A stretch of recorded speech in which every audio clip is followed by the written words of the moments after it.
Ang tawo gibuhat alang sa kahimayaan sa Dios.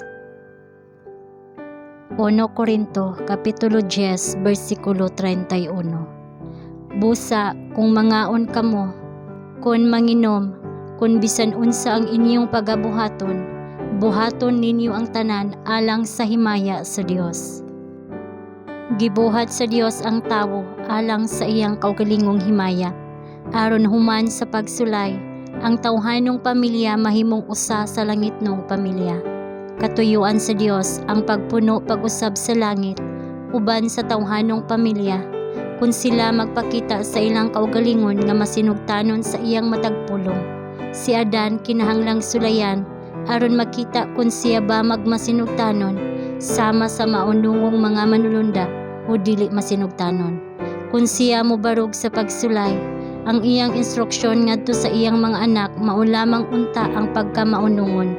Ang iyang hunahuna ug mga panghunahuna sama unta sa hunahuna ug mga panghunahuna sa Dios.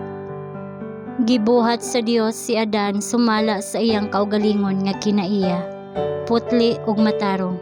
Walay dunot nga mga prinsipyo sa unang Adan. Walay dunot nga mga hilig o mga kalagmitan sa daotan. Si Adan walay ikasaway sama sa mga anghel at tubangan sa trono sa Dios.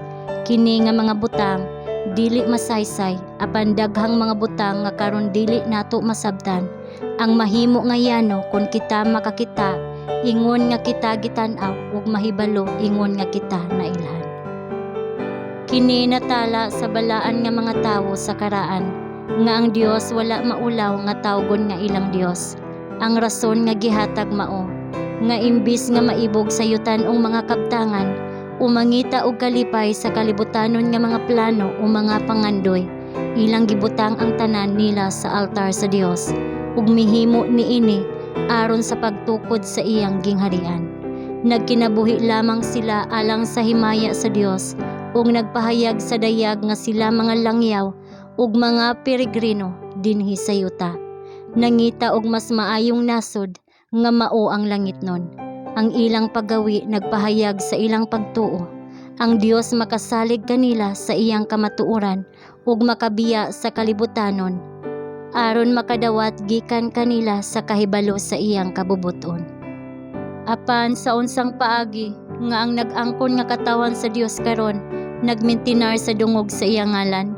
Sa unsang paagi ang kalibutan makapakita nga sila usa ka lahi nga katawhan. Unsang ebidensya ang ilang gihatag isip lumulupyo sa langit. Ang puritano nga kayano kinahanglan magpaila sa mga puloy-an ug mga bisti sa tanan nga motuo sa sulimni nga mga kamatuoran alang niining panahona. Ang atong sininaan, atong mga puloy-anan, atong panag-istoryahanay kinahanglang magpamatuod sa atong pagpahinungod ngadto sa Dios. Unsang gahom ang muuban ni adtong nagpamatuod nga ilang gitugyan ang tanan alang kang Kristo.